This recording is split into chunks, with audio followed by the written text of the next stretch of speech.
Salve fratres, de iterum videre Patris Allegro, veritas liberabit vos. Seperti yang diketahui, saya cenderung membahas tentang gagasan Protestantisme yang merusak kekristenan, menjatuhkan kekristenan menjadi relatif, indiferen, dan agnostik, bukan pada perselisihan doktrinal yang sudah final diselesaikan oleh otoritas Gereja Katolik. Pada kesempatan ini, mari kita bahas sola scriptura, gagasan favorit Protestantisme. Bagi mereka yang tidak akrab dengan bahasa Latin, sola scriptura diterjemahkan sebagai kitab suci saja, hanya dengan kitab suci saja. Sederhananya, Alkitab saja, menurut Keith Mathison, seorang apologet Protestan, berarti bahwa Alkitab adalah satu-satunya, yang terakhir, dan norma iman dan praktik yang paling sempurna. Dalam bukunya The Shape of Sola Scriptura, dia menyimpulkan seperti ini.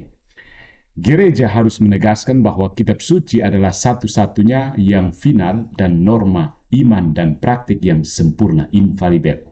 Dan gereja harus menegaskan bahwa kitab suci harus ditafsirkan dalam dan melalui persekutuan orang-orang kudus dalam konteks teologis aturan iman.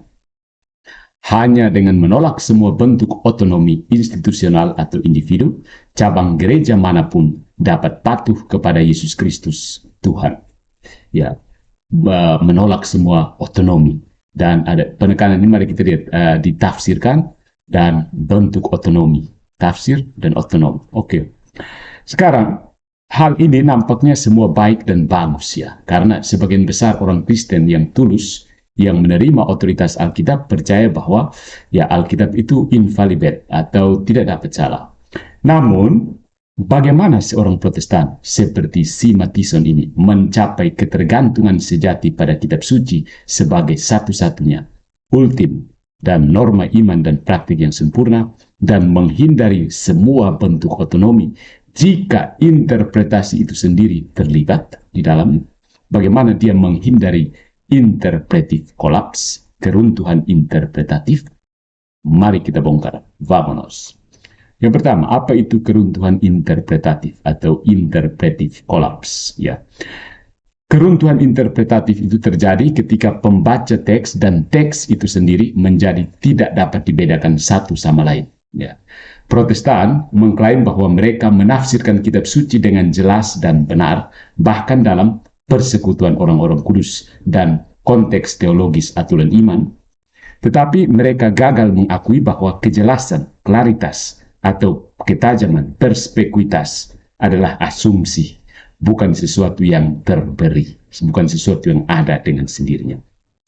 Sebenarnya, Protestan hanya berusaha untuk memahami kitab suci dan makna teks, ya. Mereka berusaha untuk menafsir.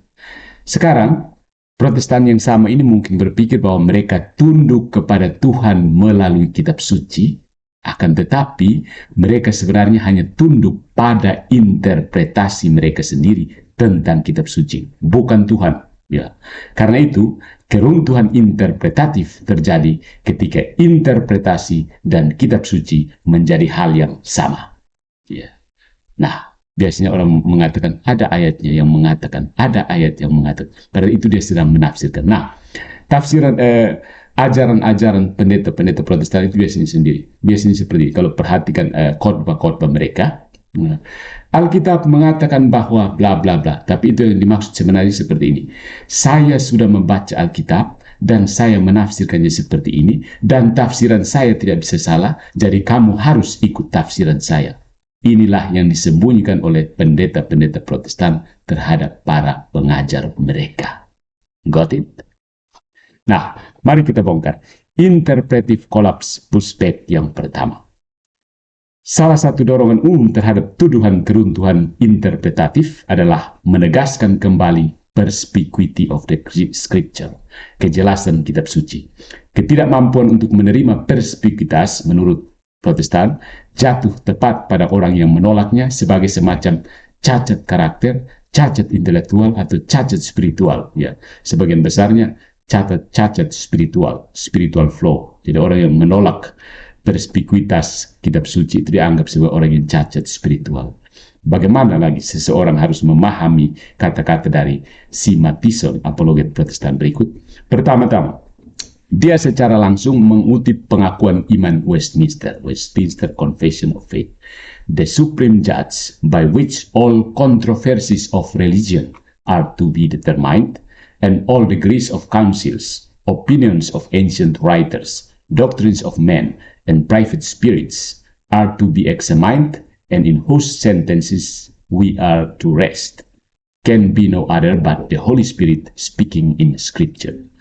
WCF, paragraf 1, artikel 10. Ya.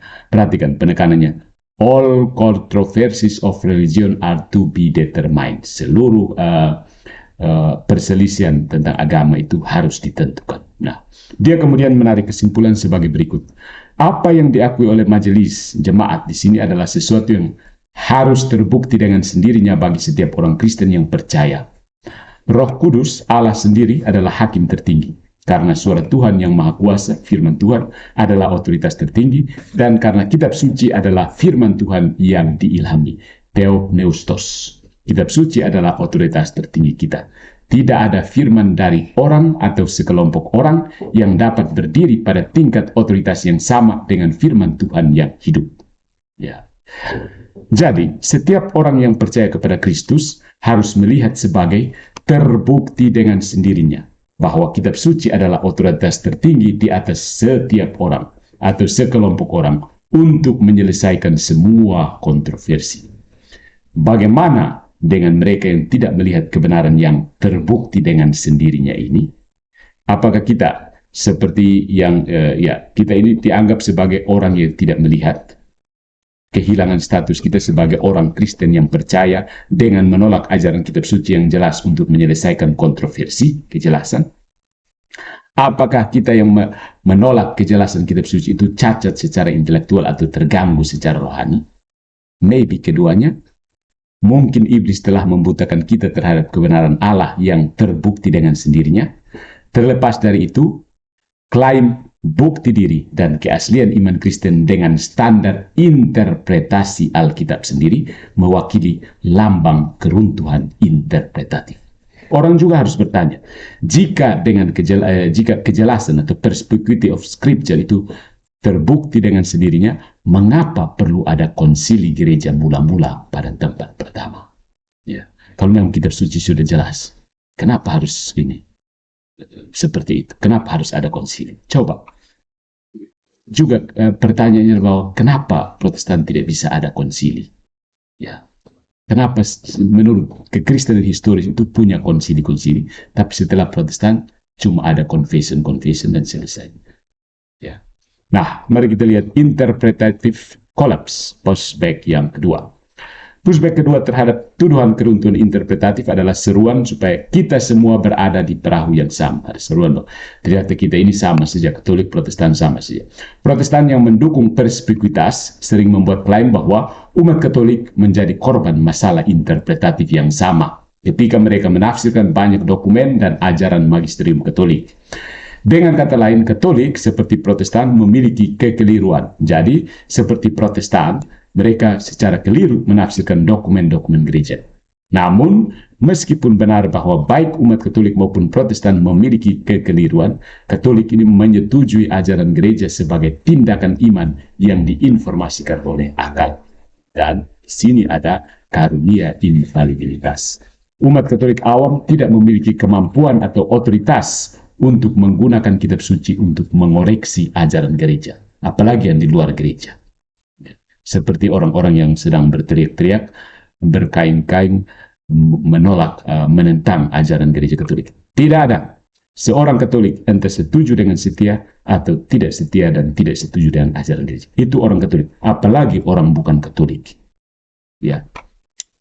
Yang kemudian interpretatif collapse pushback yang ketiga.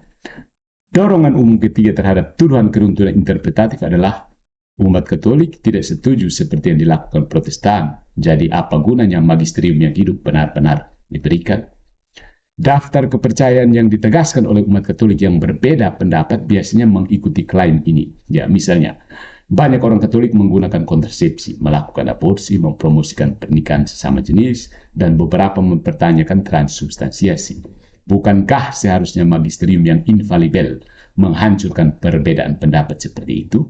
Nah, ini kata-kata Protestan. Sifat perbedaan pendapat menyimpulkan adanya keyakinan yang mantap mapan yang ditentang seseorang yang tidak setuju. Jadi, para Protestan yang anti-Katolik itu berkain-kain justru karena ajaran Katolik sudah mapan. Ya. Jadi mereka berusaha menggaruk-garuk tembok untuk mencari-cari pengikut. Siapa tahu ada yang simpatik dengan protes anti-Katolik mereka, dan banyak. Ya. Sebaliknya, ketika melihat perbedaan pendapat yang mempertimbangkan sola scriptura, apa sebenarnya perbedaan pendapat seorang Protestan dalam kaitannya dengan Protestan yang lain? Karena Protestan itu kan banyak variannya ya. Yang juga menegaskan sola scriptura, De Quintana contohnya, dan Joshua Teu contohnya. Apakah mereka sepakat meskipun sama-sama sola scriptura? Mereka berdua mengklaim otoritas yang sama, yaitu kitab suci, dan Roh Kudus yang sama. Ya. Umat Katolik dapat dan memang menerima koreksi, bahkan ekskomunikasi. Nah, jika